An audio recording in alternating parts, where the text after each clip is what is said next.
Okay, so today we are going to discuss the wave nature versus particle nature of energy. Okay, that is one Hmm. thing, and then we will discuss different types of waves, understanding of waves before moving into the next theory, which is Bohr's atomic model. Because all these concepts I'll teach from scratch to advance, so that you get to understand everything in depth. Okay, so in order to understand this, the central question in atomic structure is how does energy travel? Energy का movement कैसे होता है? ठीक है? Does it flow like water? मतलब continuous energy movement होता है और it is a discontinuous form. Uh, I mean, can you avoid the sounds you are having? I mean, it is because of the chair rotation or what? No, sir, it shouldn't happen anymore. Okay, fine. So let us continue. So look at these two diagrams. ठीक है, तो यहाँ पे क्या है? So there is a slope here. Can you see that? Yes, yes. So slope, let's say at ground it is 0 height and at the top it is 10 meter. So from 10 meter to 0 meter there is a slope and you have pushed a ball from the top. So what will happen? This ball will roll down the slope to the ground. Yes. ठीक है, ये नीचे आ जाएगा by rolling it Hmm. down on the slope. Now Yes, tell me sir. one thing, while the ball rolls down to the zero, how many values of height has been touched by the ball from 10 meter to 0 meter? Infinitely many. Right. So between 10 to 0, there are infinite possible values of height. And since it is a continuous process, right? When the ball comes down to 0, it is a continuous process. So it touches Yes. all possible values of height, that is infinite possible values. So can I say this is a continuous process and this actually represents the waveform of energy flow? This Okay. represents the waveform of energy flow. That means when energy is exchanged or energy is moved, जब energy exchange wave form में होता है तो that is in a continuous form, right? Yes. Do you get me or not? So जब energy exchange wave के form में होता है it will be continuous. That is the first point I had to make. Now look at the second diagram. What do you see here? So this is like a steps of ladder or steps of stair, right? Yes.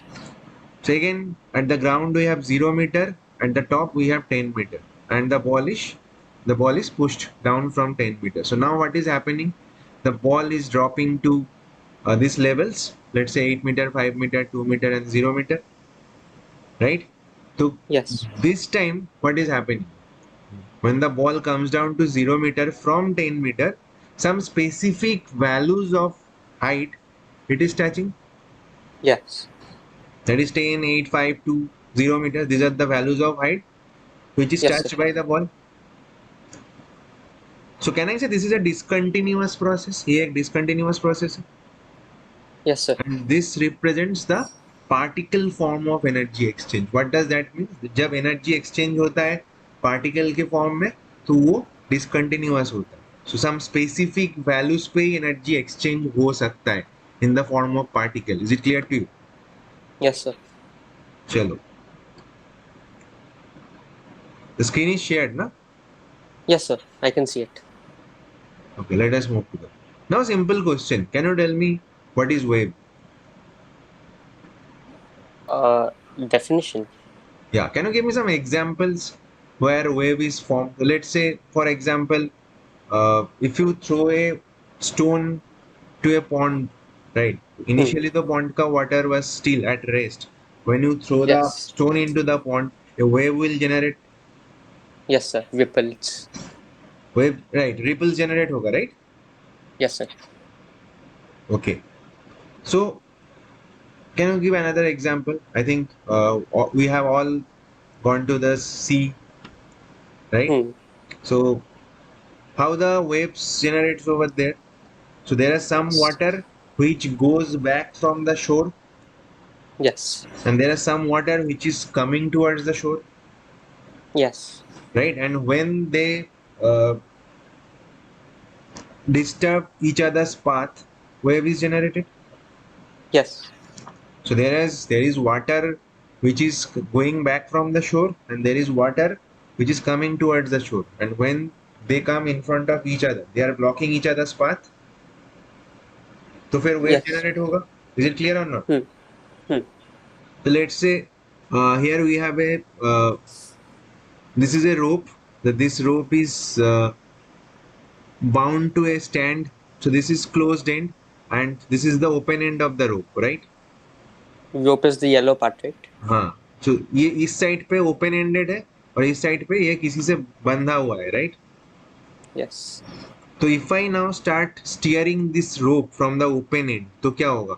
इसका movement इस side पे block हो जाएगा Hmm. And a wave will be created. Is it clear? Yes, sir. So from this example, what you get to know? So you get to know कि wave is basically periodic disturbance which transports energy with or without medium. ये एक periodic disturbance. You can see this periodic pattern दिख रहा है? Hmm. ठीक है? तो this is a periodic disturbance through which energy can be transported with or without medium. Is it clear? So periodic disturbance means there is specific pattern. Right. So there is some specific patterns. Yes. So you have seen Mexican wave, right, during football. Hmm. Yes, sir. So there is a pattern, right? There is a interval of there is a repetition in continuous intervals, right? वो जो Yes. pattern generate होता है. Even Hmm. if you see that in your football matches, Yes, sir. right? So देखो यहाँ पे मैंने wave तो define कर दिया. तो वेव का दो क्लासिफिकेशन होता है, mechanical wave and electromagnetic wave, right? Yes. Example दे सकते हो मैकेनिकल वेव का एक? Is sound a mechanical wave? Right. That is a perfect example to know. And electromagnetic wave का एग्जांपल क्या है? लाइट. Light. ये दोनों सबको पता है. Hmm. So now let us understand what is mechanical wave, right? So let's say that I am clapping, right? Or I am just मैं मेरा जो टेबल है स्टडी टेबल उस पे I have take a slap. So what Yes. will happen here? तो क्या होगा? So you will listen the sound और एक certain distance तक कोई भी आदमी ये sound सुन सकता है. Hmm. क्यों? Because when I am hitting the table, what is happening? The air molecules which is around the table where I am hitting, they will be displaced, Yes. and those molecules will collide with the neighboring molecules, right? And this Yes. will continue till a certain distance. That means up to that distance, what will happen? The Wave will energy continue. will travel. Yes. The energy will travel to up to certain distance. जहाँ तक ये during by the collision of neighboring particles energy transport हो सकता है. Yes, ठीक है sir. ना? And तब तक ये सुनाई देगा सबको. Yes, sir. So what is happening during the energy transport? क्या हो रहा है इसमें? यहाँ पे there is deformation of medium. ये जो air molecules का displacement हो रहा है, that means there is deformation of medium. In this case, which What is air, right? is तो deformation? डिफॉर्मेशन मतलब ये जो एयर मॉलिक्यूल्स का डिस्प्लेसमेंट हो रहा है, तो मीडियम के अंदर जो भी पार्टिकल्स है, ठीक है, तो उसका डिफॉर्मेशन हो रहा है ना, उसका फॉर्मेशन खराब हो रहा है because of the way the wave is traveling or the energy is traveling. The energy is Hmm. traveling through the collision between the neighboring particles, right? Yes, sir. तो ड्यूरिंग द collision क्या हो रहा है? Displacement हो रहा है, तो medium का जो बेसिक फॉर्मेशन है वो डिफॉर्म तो हो रहा है ना. Hmm. तो ये डिफॉर्मेशन होने का मतलब है there is some mechanical work which is going on. Yes. तो फिर इसको मैकेनिकल वेव बोल सकते हैं. Is it understood or not? Yes, sir. तो ये mechanical wave requires a material medium, solid, liquid और गैस. ठीक है, जैसे in that case it was air for propagation, मतलब आगे बढ़ने के लिए. ठीक है. Okay. The wave travels by successive interaction between neighboring particles, as I told you. मैंने जहाँ पे हिट किया वहाँ पे जो एयर मॉलिक्यूल्स था वो पहले डिस्प्लेस्ड हुआ, and that will collide or interact with the neighboring particles, and that will continue. That is why it has been said successive interaction between neighboring particles of the medium. ठीक है. जैसे कि Yes, sir. sound waves in air, waves on a string, water waves, these are all examples of mechanical wave, right? Got it. And mechanical wave cannot travel through vacuum. Hmm. पता होगा शायद, otherwise you should know in galaxy there are lots of explosion taking place. उसका sound तो हम तक नहीं पहुंचता है, क्योंकि Hmm. sound cannot travel through the space. ठीक है, Got it. तो let us understand the wave. ठीक है, तो as I told you wave मतलब एक पीरियोडिक डिस्टर्बेंस. तो ये पीरियोडिक मूवमेंट कहाँ पे होता है? Let's consider N oscillation. ठीक है, लेट्स कंसिडर एन ऑसिलेशन. तो ऑसिलेशन में क्या होता है? एक पीरियोडिक मूवमेंट होता है कि नहीं? Yes, sir. So let us understand this. तो यहाँ पे एक पार्टिकल था. There is a particle which is, it is the equilibrium position of the particle. अब ड्यूरिंग द ऑसिलेशन क्या होगा? This particle will first move upwards, एक point तक डिस्प्लेस्ड होगा. After the maximum displacement it will come downwards, नीचे की तरफ आएगा. It will touch the Hmm. Equilibrium position and और भी नीचे जाएगा. तो नीचे की तरफ मैक्सिमम डिस्प्लेसमेंट होगा and then it will again move upwards and it will come back to the equilibrium position. तो ये 4 स्टेप में एक ऑसिलेशन कंप्लीट होता है. Yes.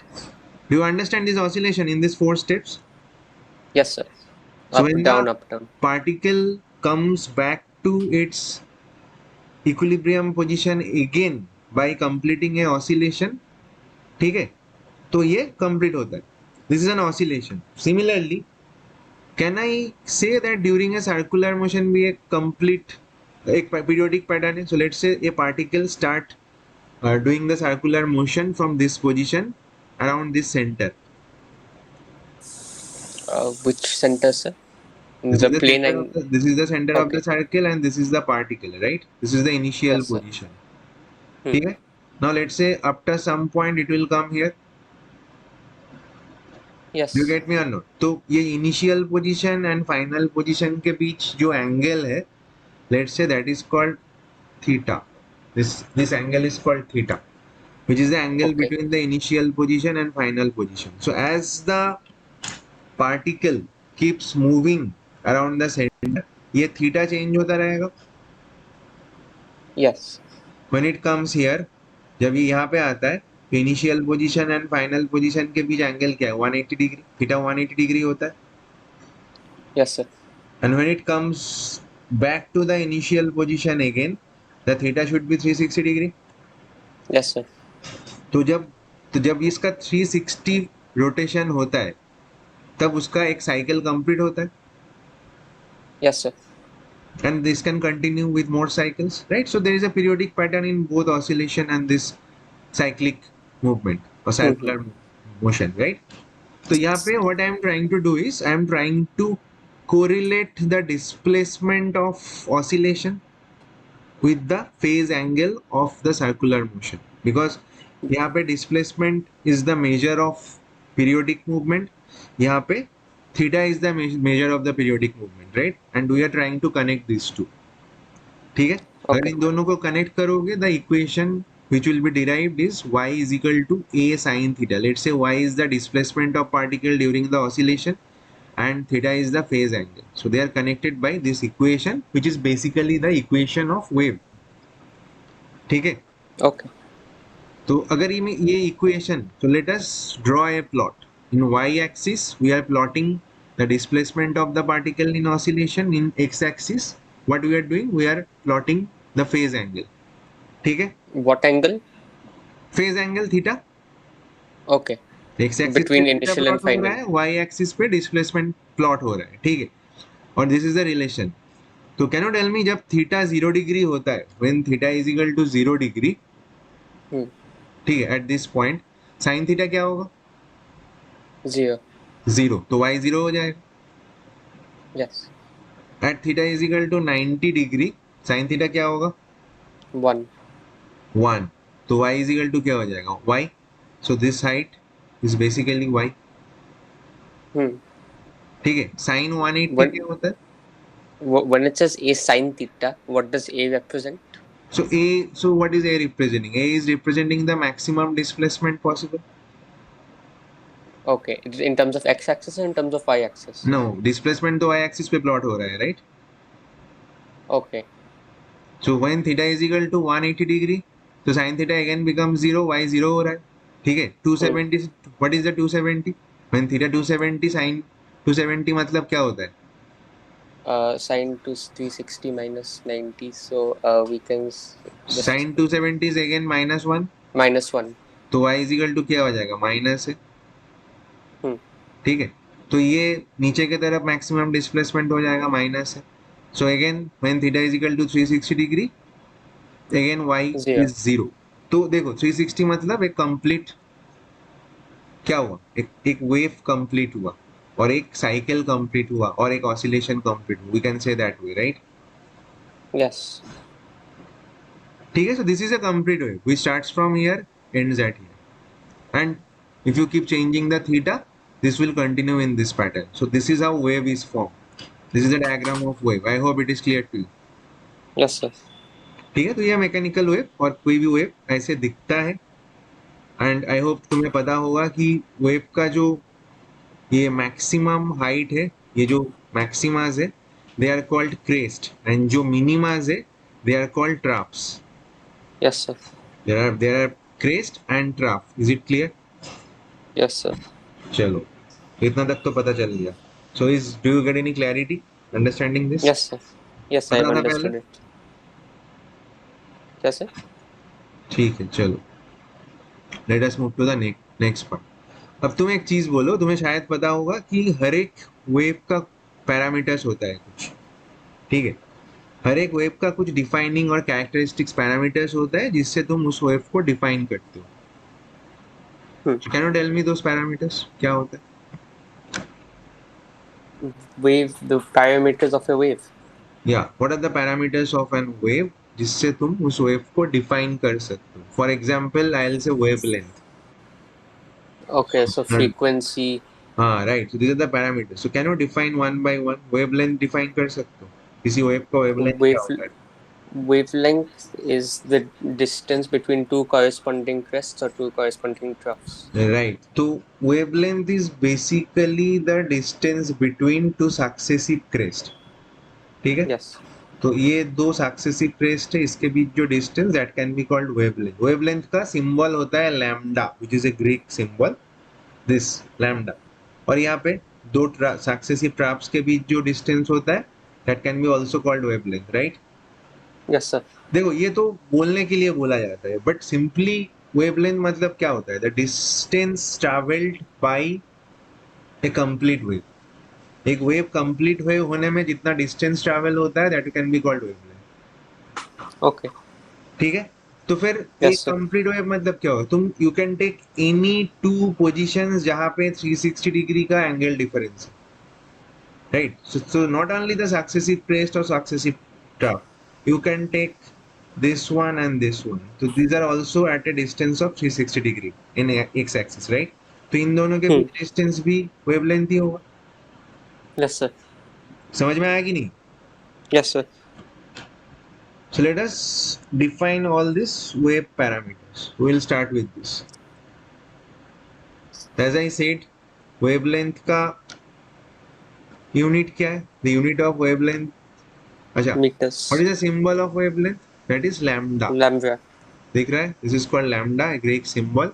डिफाइन तो ऑलरेडी हम लोगों ने कर दिया, ठीक है. Hmm. Between two successive crest और ट्रैप्स और any two nearest points in the same phase, मतलब 360 डिग्री के डिफरेंस पे कोई भी दो पॉइंट ले लो, उन दोनों के बीच डिफरेंस जो डिस्टेंस होगा, it will be called wavelength. ठीक है. डिस्टेंस का यूनिट क्या होता है? एसआई में लोगे तो metre, in CGS it should be centimetre. But normally क्या होता है? नॉर्मली माइक्रोस्कोपिक लेवल पे कॉमनली क्या यूज होता है? एंगस्ट्रॉम, नैनोमीटर, ये सारे यूनिट्स यूज होता है, राइट? इन माइक्रोस्कोपिक लेवल. Okay. एसआई तो मीटर, सीजीएस में सेंटीमीटर, ये सबको पता है. But Hmm. माइक्रोस्कोपिक लेवल में कॉमनली ये यूज नहीं होता है. नैनोमीटर, एंगस्ट्रॉम, पिकोमीटर, ये सब यूज होता है. And I think I have already explain what is nanometre, what is angstrom, what is picometre in the Yes. Previous class, right? Hmm. In terms of meters, yes. Right. तो ये wavelength हो गया. Now can you tell me what about frequency?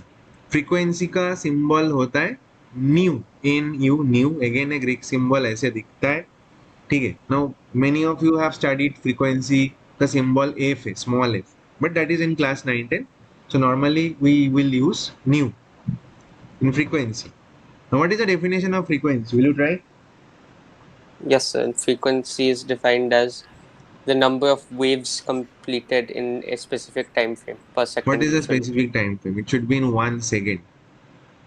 Okay. So number of complete oscillation or complete cycle per second, right?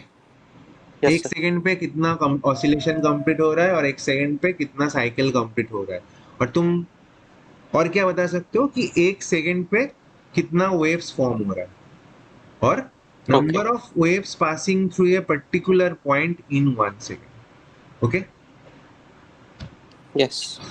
This is the definition of frequency. तो frequency का unit क्या हो? Simple unit है पर second. मतलब सम number will be there पर second, right? तो unit is simply second inverse, और यू कैन से साइकिल्स पर सेकंड. ठीक है, और Hmm. तुम इसको हर्ट्ज बता सकते हो, H Z hertz. Yes. That is the ऐसा यूनिट ऑफ फ्रीक्वेंसी. तो ये वेव नंबर हो गया, फ्रीक्वेंसी हो गया. Next comes is wave, sorry, wave length हुआ. No, we did. Hmm. Wave length and frequency is done. So can you tell me, this is done, this is done. So can you tell me what is wave number? Reciprocal of wavelength. No, that is not how you define. That is the mathematical expression. How do you define wave number? I'm not sure about that. Okay, so wave number is the number of waves completed in 1 unit distance. Okay. ठीक है, एक 1 unit distance में कितना wave complete होता है और form होता है, that is called wave number, right? जिसका सिंबल क्या होता है? Nu bar. मतलब फ्रीक्वेंसी का जो सिंबल होता है nu, there is a bar over the nu. Nu bar is the symbol of wave number. ठीक है, तो इसका मैथमेटिकल एक्सप्रेशन कैसे पता चलेगा? So you can see here, एक वेव कंप्लीट होने में कितना डिस्टेंस ट्रैवल होता है? Lambda, which is the wavelength. Hmm. Yes. तो लैम्डा डिस्टेंस में कितना वेव है? वन वेव है. Hmm. तो एक 1 unit डिस्टेंस में कितना वेव होगा? फिर 1/λ. Hmm. तो इसका मतलब क्या हुआ? Wave number is 1/λ, which is the reciprocal of wavelength. Okay. ठीक है, तो फिर यूनिट क्या होगा वेव नंबर का? लैम्डा का जो यूनिट होगा उसका इनवर्स होगा. तो अगर मीटर पे लेते हो तो मीटर इनवर्स, अगर सेंटीमीटर पे लेते हो तो सेंटीमीटर इनवर्स, एंगस्ट्रॉम में लोगे तो angstrom inverse, right? I hope it is clear to you. Yes, sir. चलो, तो ये भी हो गया wave number. Now let us talk about amplitude. What is amplitude? Anyone?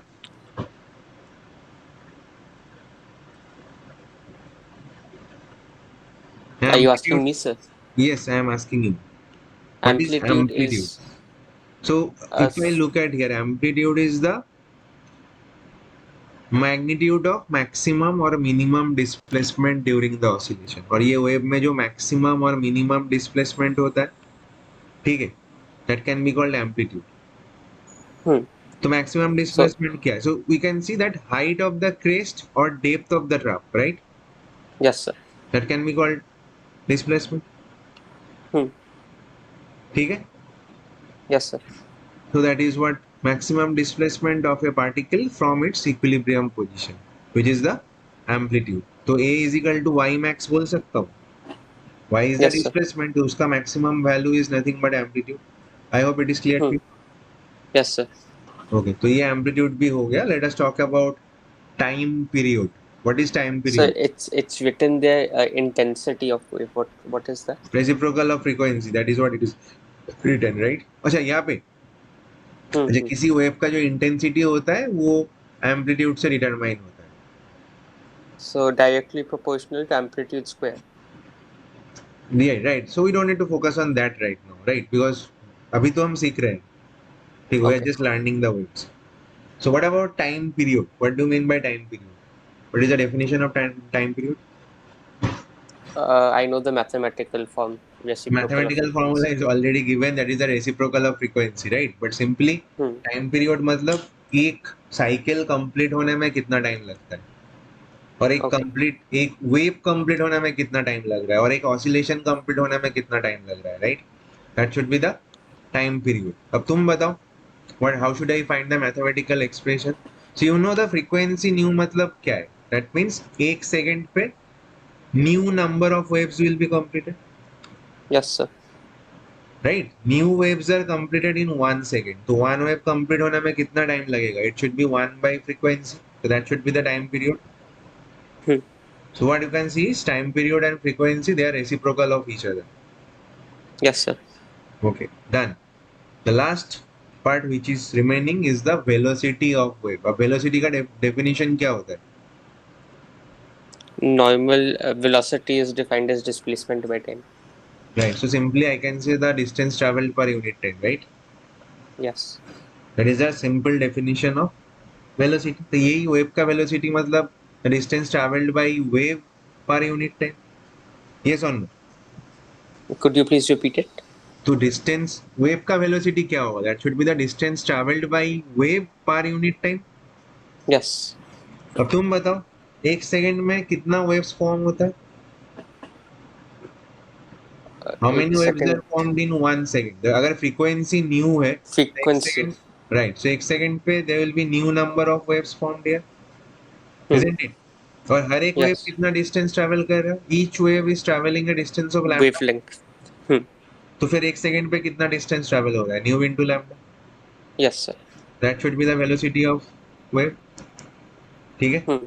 v, तो फिर क्या होगा? v इज इक्वल टू, अगर v वेलोसिटी होता है तो it should B new into lambda, isn't it? Yes, sir. So you have planned these 6 parameters of wave and the interrelation between these parameters. तो मैंने यहाँ पे लिख दिया. ठीक है. So this is useful for you.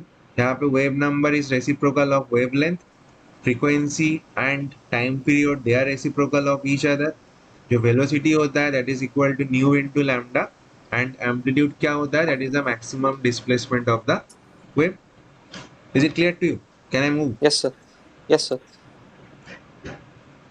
So we have learned mechanical wave, we have learned the parameters of wave through which you can define all the waves.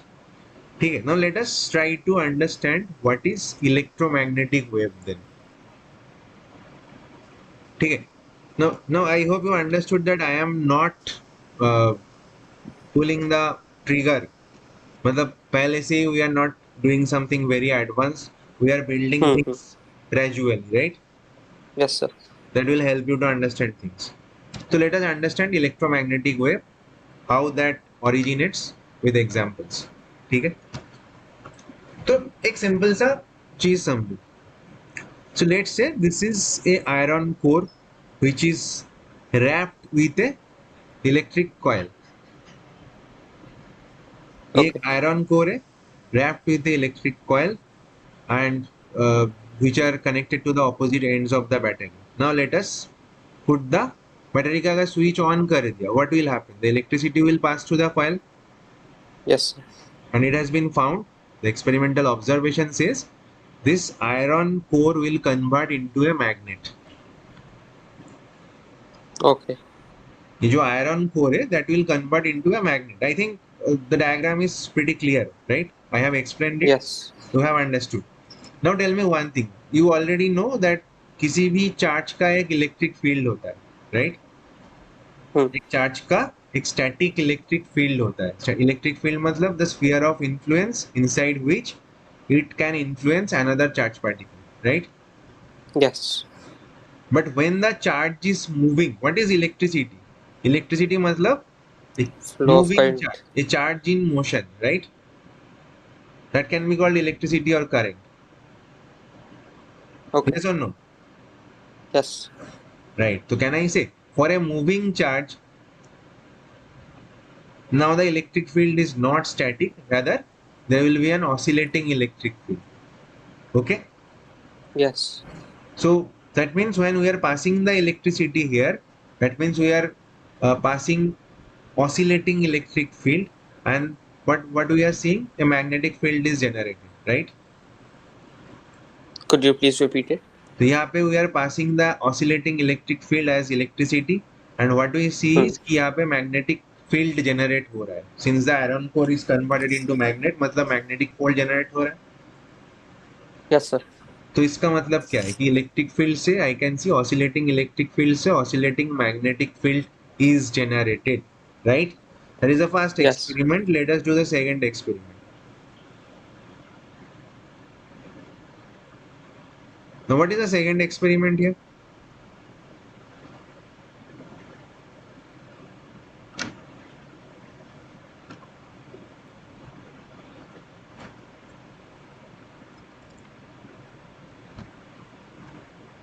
ठीक है, तो यहाँ पे देखो, this is a moving magnet. Magnet का दो पोल होता है, साउथ पोल नॉर्थ पोल, सबको पता है. तो this is a moving magnet और यहाँ पे एक सोलिनॉइड है. ठीक है, सो लेट्स से यहाँ पे एक मतलब क्या है, एक इलेक्ट्रिक वायर है. ठीक है, जिसमें करंट नहीं है. Now this is a moving magnet which you are passing through this, ये सोलिनॉइड से पास कर रहे हो, और यहाँ पे एक एमीटर है. ठीक है, जिसमें करंट मेजर हो सकता है. If the current is generated, वो we can measure here. This is the ammeter. ये सेटअप समझ में आया? No, sir. What is that? I've understood that there's an ammeter and then there's a this is the magnet, but ammeter जहाँ पे current measure हो सकता है. This is a solenoid. Let's say these are some electric coils जहाँ पे electricity नहीं है अभी. okay. ठीक है, और this is Hmm. A magnet which is moving through this solenoid, मतलब इसके अंदर से. समझ में आया कि नहीं? Yes, sir. So what is happening? A moving magnet means what? A moving magnet means we have a oscillating magnetic field or changing magnetic field, right? And what is the observation? We will see that current will generate here. Ammeter में ये जो कांटा है ammeter में, ये जो reading arrow है, that will change. मतलब अगर रीडिंग चेंज होने का मतलब क्या है, करंट जनरेट हुआ है. और तो इसका मतलब क्या हुआ? इसका मतलब ये जो ऑसिलेटिंग मैग्नेटिक फील्ड है, उससे इलेक्ट्रिसिटी जनरेट हो रहा है. सो what you have learned from these two experiments, what we learned is a changing electric field generates a magnetic field. Similarly, a changing magnetic field generates an electric field. ठीक है, Yes, sir. तो ये दोनों एक दूसरे से associated होता है. So they can sustain each other in the space, है ना? ये एक दूसरे के साथ एसोसिएटेड होता है. I hope it is clear to you. They can what each other, sustain each other in space. हाँ, मतलब एक होगा तो दूसरा भी होगा एक दूसरे के साथ, एक So साथ if one is the associate other होगा. is present. मतलब अगर इलेक्ट्रिक फील्ड है ऑसिलेटिंग, तो उसके साथ मैग्नेटिक फील्ड भी होगा. और अगर ऑसिलेटिंग मैग्नेटिक फील्ड है, तो उसके साथ इलेक्ट्रिक फील्ड होगा. So together they are called electromagnetic wave. Okay. Do you get it? Yes. चलो, तो इलेक्ट्रोमैग्नेटिक वेव कैसे जनरेट होता है, ये तो समझ में आ गया. तो now let us explain why light is called electromagnetic wave. ठीक है, अब तुम एक चीज बताओ, ये जो मतलब सन और द स्टार्स, उसमें आई होप तुम्हें पता होगा कि जो गैसेस होता है, हाइड्रोजन, हीलियम, ये सारे गैसेस आयोनाइज्ड कंडीशन पे होता है, राइट? Yes. इसमें प्लाज्मा स्टेट होता है ना, Hmm. जिसमें ये जो gases they are in ionised condition and उसका वायलेंट एक्सेलरेशन होता है, बिल्कुल because of the plasma state. Highly energise state में है, राइट? Okay. ठीक है, तो if the gaseous ions are in accelerating condition, तो फिर क्या होगा? You can consider as an electricity. Most charge in motion मतलब क्या होता है? इलेक्ट्रिसिटी. उसका ऑसिलेटिंग इलेक्ट्रिक फील्ड होता है एंड उसके साथ क्या होगा? मैग्नेटिक फील्ड भी एसोसिएटेड होगा, राइट? Yes. तो इसका मतलब कैन आई से electromagnetic wave will generate from them. Hmm. these are these are the gaseous ions which are violently accelerated in accelerating motion. ठीक है, तो उसके लिए क्या होगा? इलेक्ट्रोमैग्नेटिक फील्ड जनरेट होगा which will Hmm. transport energy in form of light which is traveling through the space coming to us, and that is what you are seeing as a light. Do you get me or not? Yes. ठीक है, तो light is an electromagnetic wave. ये justify हुआ, Yes. Right? Did you have better understanding of light before? No. No. Okay, fine. तो की principle क्या हुआ? Any accelerating और oscillating charge particle emits electromagnetic radiation. ये क्लियर है? Any, can you repeat the statement? Any oscillating charged particle emits Any accelerating or oscillating charge particles emits electromagnetic radiation, right? This was मतलब Maxwell's one, right? ठीक है, और ये This was in Maxwell's stars, statement, right? राइट, in stars gas atoms are ionised, जो मैंने अभी explain किया, that is what we are getting here. तो ये जो इलेक्ट्रोमैग्नेटिक रेडिएशन है उसमें से लाइट, जिसको हम लोग देख सकते, right, but light is not the only electromagnetic radiation possible, there are different types of electromagnetic radiation जो हो सकता है, जैसे कि एक्स रे, गामा रे, यूवी रे। तुम्हें पता है कि UV ray is also coming which is harmful for us, right. Yes. X ray, gamma रे, बहुत सारे टाइप्स ऑफ इलेक्ट्रोमैग्नेटिक रेडिएशन हो सकता है, बट विजिबल हम लोग जो देख सकते हैं that is very small portion of all the electromagnetic radiation which is light, ठीक है ना। Okay. बट ये सारे इलेक्ट्रोमैग्नेटिक रेडिएशंस मिलके जो कंटिन्यूअस अरेंजमेंट बनाता है, so if I arrange all this electromagnetic radiations in increasing और डिक्रीजिंग ऑर्डर ऑफ वेवलेंथ, ठीक है, then you will get a continuous arrangement which is known as electromagnetic spectrum. I will come to that later, ठीक है, मैंने बस बता दिया। Hmm. तो पहले हमें देखना है कि इलेक्ट्रोमैग्नेटिक वेव दिखता कैसे। We already know how the wave is, how does the wave look from the equation. तो विल सी कि इलेक्ट्रोमैग्नेटिक वेव क्या होता है, ठीक है। तो देखो यहाँ पे we have shown Z axis, there is X axis and Y axis. ये जेड एक्सिस है, this is x axis, Okay. and this is y axis which are perpendicular to each other, ठीक है। Isn't it usually Y and Z the other way around? नहीं, जब तुम to D में करते हो तो y यहाँ पे होता है, बट जब थ्री डी Hmm. करोगे तो this will be the Z axis, this is called Oh, laboratory axis, this will be the Z axis when you are looking at 3D, okay. ठीक है।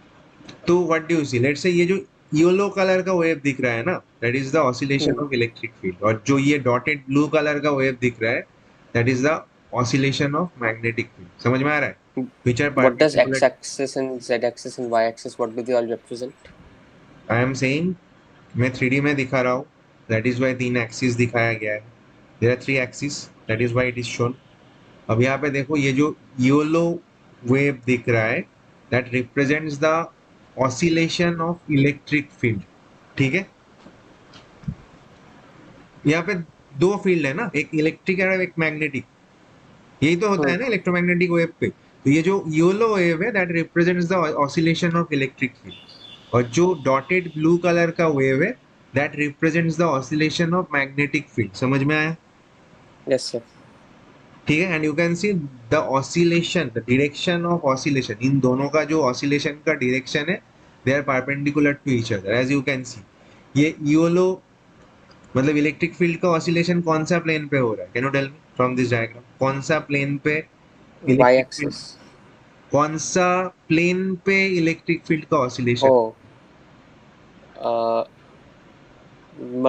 more than one plane by the looks of it. एक plane में दो axis से form होता है, right. Hmm. तो ये So कौन सा x, plane, Z. It should be X Y plane, ये वाई एक्सिस है, ये एक्स एक्सिस है, तीन प्लेन पे हो रहा है ना, तो this must be X Y plane जहाँ पे इलेक्ट्रिक फील्ड का ऑसिलेशन हो रहा Okay. है। And can you tell me ये जो मैग्नेटिक फील्ड है उसका ऑसिलेशन कौन सा प्लेन पे हो रहा X, Z. है, एक्स जेड प्लेन पे हो रहा है, करेक्ट। तो you can see here this is the oscillation of, ये जो इस plane, this is the oscillation of magnetic field, whereas this is the oscillation of electric field, right? So can I say the direction of oscillation of these two fields are perpendicular to each other, Yes. but you can see दोनों किस तरफ move कर रहे हैं, along the x axis, right? तो Hmm. Wave का जो propagation हो रहा है और वेव का जो मूवमेंट हो रहा है वो along the x axis हो रहा है, मतलब the oscillation, I mean the direction of oscillation of electric and magnetic field, they are perpendicular to each other and both of them are perpendicular to the direction of propagation of wave. मतलब ये दोनों का oscillation is also perpendicular to the direction जहाँ पे wave का movement हो रहा है. Is it clear to you? Yes, sir. That is the characteristics of electromagnetic wave. That is how we represent electromagnetic wave. Just give me one.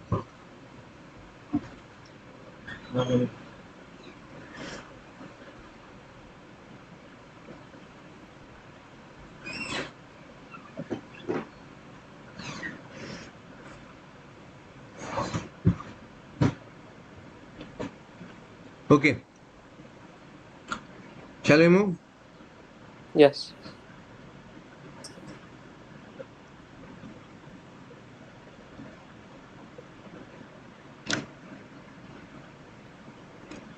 So let us understand the characteristics of electromagnetic wave. क्या होता है electromagnetic wave का characteristics? First of all transverse nature का होता है, मतलब already I have explain, ये जो डायरेक्शन होता है ऑसिलेशन का डायरेक्शन, प्रोपागेशन का direction, already I have told you. ठीक है, अब एक तुम चीज Transverse बताओ। meaning perpendicular. हाँ, this directions are oscillation of perpendicular to each other, मतलब जो भी मैंने अभी बताया that explains the transverse nature. Now you tell me one thing, क्या इलेक्ट्रोमैग्नेटिक वेव वैक्यूम से मूव कर सकता है? Can it transport energy through vacuum? Yes. कर सकता है, that is why we see the light. तो light can Hmm. Travel through the space, मतलब वैक्यूम से हो Yes. सकता है। ठीक है, and what is the speed of light? 3 into 10 to the power 8 meters per second. Right, the speed of light is 3 into 10 to the power 8 meter per second, right? But not only light, कोई भी electromagnetic wave का speed यही होता है। Light छोड़ दो, if you take gamma ray, X ray, जो भी सारे इलेक्ट्रोमैग्नेटिक वेव्स का और रेडिएशन का जो स्पीड सी होता है 3 into 10 to the power 8 metre पर second. But there is a key point here, the point is ये जो स्पीड है ये वैक्यूम पे होता है। ठीक है, अब Okay. तुम बताओ, when light travels to the air, when light travels to water और एनी अदर मीडियम, तो डिफरेंट मीडियम पे क्या लाइट का स्पीड सेम रहेगा और it will change? It will slow down. It will slow down depending on the refractive index of the medium. ठीक है, तो इसका मतलब जो हम लाइट का स्पीड बोलते हैं that is mainly in vacuum. ठीक है, not only light, for any electromagnetic wave the speed will be same in vacuum, that is 3 into 10 to the power 8 meter per second, which is constant, but in different mediums the speed will vary, right? But when we solve the questions normally कुछ नहीं बोला रहता है कि which medium and what, तो we will consider vacuum only, right? Hmm. Okay, ये हो गया, no medium required. I told you about the spectrum. Light is very small portion of all the electromagnetic radiations जो हम देख सकते, but if you consider all electromagnetic radiations and arrange them in increasing order of wavelength, तो तुम्हें एक continuous arrangement मिलेगा which is known as electromagnetic spectrum, which is a wide spectrum. Is it clear? Could you please repeat the I electromagnetic am spectrum part? saying कि light is not the only electromagnetic radiation. Light Hmm. is a very small portion of all electromagnetic radiations available in this Okay. universe. ठीक है, Yes. कि अगर तुम सारे electromagnetic radiations को increasing order of wavelength पे arrange करोगे तो तुम्हें एक कंटिन्यूअस अरेंजमेंट मिलेगा in terms of wavelength which is very wide, a wide arrangement, wide Okay. continuous arrangement of radiations मिलेगा in terms of wavelength, and this arrangement is called electromagnetic spectrum. Okay, Yes, sir. अच्छा एक चीज बताओ, क्या light और any electromagnetic wave, क्या इसका deflection होगा इन एक्सटर्नल इलेक्ट्रिक और magnetic field? No, if nothing is नहीं reacted होगा, upon, then no. राइट। तो फिर एक्सटर्नल इलेक्ट्रिक और मैग्नेटिक फील्ड पे इलेक्ट्रोमैग्नेटिक वेव्स का कोई डिफ्लेक्शन नहीं होता है। ठीक है, and you already know that velocity of wave is nu into lambda, तो लाइट और एनी इलेक्ट्रोमैग्नेटिक वेव के लिए क्या होगा, the velocity will be replaced by c, right? So c is equal to nu by lambda, which is equal to 3 into 10 to the power 8 meter per second in vacuum. तो इसका मतलब c is constant, so can I say nu and lambda, frequency and wavelength, they are inversely proportional? The formula is speed of light is equal to frequency into wavelength, right? Right, not only light, for any electromagnetic radiation, that is what you have to follow. तो किसी भी तुम्हें radiation का frequency और wavelength निकालना है, तो this is your working formula. So speed of electromagnetic wave will be directly proportional to wavelength and directly proportional to frequency. Right, is it clear और नो? Yes. चलो सही है। तो let us also understand the electromagnetic spectrum. I think I already told you that electromagnetic spectrum is what I told you. So this is the arrangement of all types of electromagnetic radiations in increasing order of wavelength. मतलब left to right क्या हो रहा है? Wavelength is when you go from left to right, wavelength is Increasing wavelength. increasing, and if wavelength is decreasing, frequency should be decreasing. Like क्योंकि ये Frequency and wavelength are directly proportional, right? they are inversely proportional, right? Lambda is equal to c by nu. Okay. The more the frequency, the less the wavelength. The more the right, wavelength, the तो less ये the दोनों frequency. Inversely proportional होगा, तो अगर left to right Yes. Wavelength is increasing that means frequency must be decreasing. Okay, Hmm. तो इसमें देखो ये पूरा जो स्पेक्ट्रम है, there is a very small portion of it which lies in the visible region, जो तुम देख सकते हो, right, which Okay. Is called VIBGYOR. Rainbow पता है, you have seen rainbow. Hmm. So Hmm. This is the range. तो violet to red complete visible region होता है, इसके अंदर सारे कलर्स आ जाता है, ठीक है। तो ये विजिबल रीजन का range and that forms very small portion of complete spectrum, ठीक है। इसका Hmm. रेंज क्या होता है? विजिबल रीजन का जो रेंज होता है वेवलेंथ का, वो होता है 400 टू 700 नैनोमीटर। अगर एंगस्ट्रॉम पे लोगे it will be 4000 to 7000 angstrom, ठीक है। ये विजिबल रीजन का रेंज है वेवलेंथ का। Is it clear to you? And in meters, what will it be? 10 to अब the तुम्हें power पता, तुम you can convert it to minus meter. 4. 1 nanometer मतलब 10 to the power minus 9 meter होता है। Hmm. 1 एंगस्ट्रॉम मतलब 10 to the power minus 10 meter होता है। तो तुम कन्वर्ट कर सकते हो, राइट, मीटर में क्या हो। Okay. Normally I told you microscopic level पे नैनोमीटर और एंगस्ट्रॉम में वी डिस्कस द थिंग्स। अब प्रॉब्लम सॉल्व करने बाद टाइम अगर जरूरी है ऐसा यूनिट यूज करना, तो उसमें मीटर और सेंटीमीटर पे कन्वर्ट करना पड़ता है, right. Hmm. Fine. Now, how to remember the names of other regions of electromagnetic spectrum? You see that immediate next to rate, it should be infrared. नाम से पता चल जाता है। रेट के इमीडिएट राइट नेक्स्ट कौन होगा? इंफ्रारेड और आईआर, ठीक है। Hmm. And that will be followed by microwaves and radio waves, ठीक है। ये विजुअल रीजन के राइट साइड पे हुआ। Similarly Rad- immediate next to violet कौन होगा? वायलेट के इमीडिएट नेक्स्ट लेफ्ट साइड पे कौन होगा? यूवी और ultraviolet, right, Okay. And followed by X ray gamma ray. तो लेफ्ट साइड पे ये होगा। तो so this constitutes the whole electromagnetic spectrum. Think about And visible region and then right and left, इसको याद कर लो, ठीक है। and radio waves, they are divided into two separate हाँ, तुम sections, कर right? सकते हो long radio wave, short radio waves, तुम, ठीक है, माइक्रो में भी कर सकते हो, ठीक है।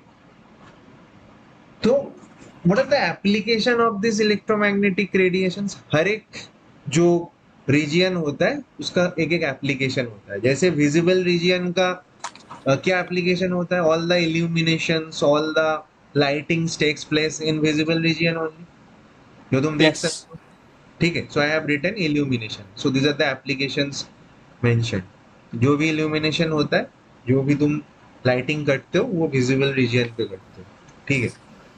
आईआर का क्या होता है application? Do you know anything? I think it is used in detecting heat bodies. Right, so that means thermal imaging, right? Hmm.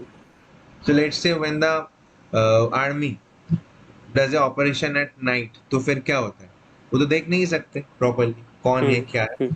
But with the night vision goggles what they can understand is they can do the thermal imaging।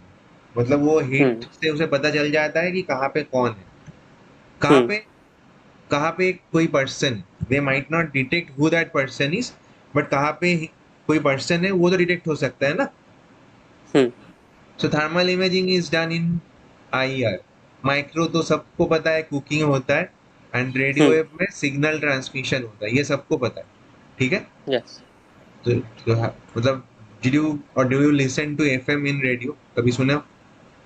Yes, sir. FM का full form क्या होता है? Not sure. Frequency modulation. Okay. FM is frequency modulation, right? मतलब if you change the frequency of the channel or frequency of the signal, you will get a new channel. Okay. Right, frequency modulation. ठीक है, now let us come to UV. तो UV क्या होता है? UV can be use Al- for sterilization, जो hospitals वगैरह जहाँ पे यूवी लैंप होता है, ठीक है, जो जार्मिसाइड्स मतलब जार्म्स किलिंग के लिए यूज होता है, राइट। तो Okay. स्टेरिलाइजेशन के लिए यूज होता है। X ray, you know, use for medical Hmm. Pictures, medic material testing, उसके लिए यूज होता है। गामा रे केमोथेरापी पे यूज होता है, ठीक है। o- so Okay. these are the application of electromagnetic spectrum, I mean, of different region. I hope this is Hmm. clear to you, right? Yes, sir. ठीक है। तो so now we have learned waves, electromagnetic waves, all these things, कैसे frequency, wavelength, ये सारे निकला जाता है। The next part we have to move is the dual nature of light, dual character of light. Normally, light is considered as an electromagnetic wave, right? Hmm. Light is considered as an electromagnetic wave, Yes. but you should know that जब there's a theory called Planck's quantum theory. Do you know that? Do you know that?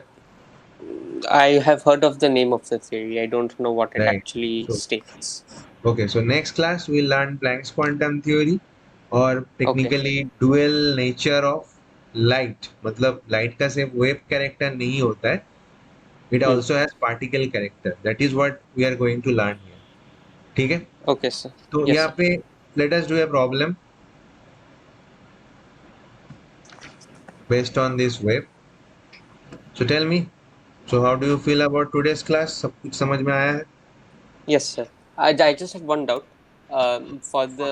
For the visible portion of light, is it from 400 to 700 or to 750? मतलब in some books it is written 4000 to 7000, in some books 4000 to 7500. Doesn't matter. Hmm. You can take the range. Acha. Okay. So there is a question. Can you try this? Can you read the question loud? Yes, sir. The wavelength range of visible spectrum extends from 4000 angstrom to 8000 angstrom. Right. Calculate the maximum and minimum frequency in the spectrum. Right. तो ये range है, ठीक है। Wavelength range क्या है? 4000 angstrom to 8000 angstrom. Clear? Yes, sir. This is the range of wavelength. तुम्हें frequency निकालना है क्या? Minimum Hmm. Frequency and maximum frequency, ठीक है। Hmm. तो Yes, sir. मैक्सिमम फ्रीक्वेंसी निकालना है एंड मिनिमम फ्रीक्वेंसी निकालना है फ्रॉम द वेवलेंथ। तो क्या रिलेशन है We can frequency use and? frequency, speed, and wavelength relationship. तो न्यू इज इक्वल टू क्या होना चाहिए? सी बाई लैम्डा। Yes. ठीक है, अब तुम बताओ, since new and lambda they are inverse of each, inversely proportional of each other, तो अगर फ्रीक्वेंसी मैक्सिमम है तो वेवलेंथ क्या होना चाहिए? मैक्सिमम और minimum? So for minimum wavelength, we should take wait one sec. For minimum frequency, we should take maximum wavelength. So can I say this should be c into lambda min, Yes. और यहाँ पे it should be c by lambda max? Yes, sir. बोल सकता हूँ ना? तो Yes, अब sir. ये दो तो बताओ, इस रेंज पे मैक्सिमम वेवलेंथ क्या है, मिनिमम वेवलेंथ क्या है? We have to convert angstrom into नहीं meters नहीं, इन so दोनों that में मैक्सिमम वेवलेंथ कौन सा है, मिनिमम वेवलेंथ okay, कौन सा है? minimum wavelength for 4000 angstrom, maximum wavelength 8000 angstrom. Right. अब c का जो वैल्यू है वो कौन सा यूनिट पे? Meters per second. तो फिर मुझे वेवलेंथ कौन सा यूनिट पे लेना Meters. है? एसआई पे लेना है, Hmm. राइट। तो इसको एसआई पे कन्वर्ट करेंगे तो क्या होगा? 1 एंगस्ट्रॉम मतलब कितना मीटर होता है? 10 into 10 to the power minus 10. 1 angstrom मतलब 10 to the power -10 मीटर, ठीक है। Hmm. तो it should B 4000 into 10 to the power -10, और c is 3 into 10 to the power 8, सारे एसआई पे ले रहा हूँ, और यहाँ पे it is 8000 into 10 to the power -10 meter. Is it clear?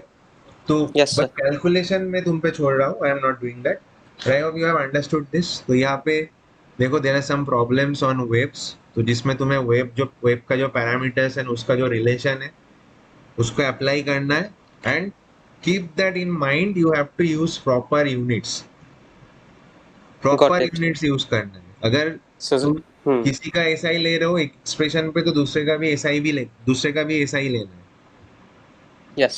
ठीक है so I'll leave the Yes, sir. class here I will end the class here next class we'll start with the dual nature of wave okay And next class as in tomorrow. I'll tell you so I'll communicate Okay. So I'm going faster to school tomorrow, by the way. I thought I'll let you know. ठीक है so I will discuss that in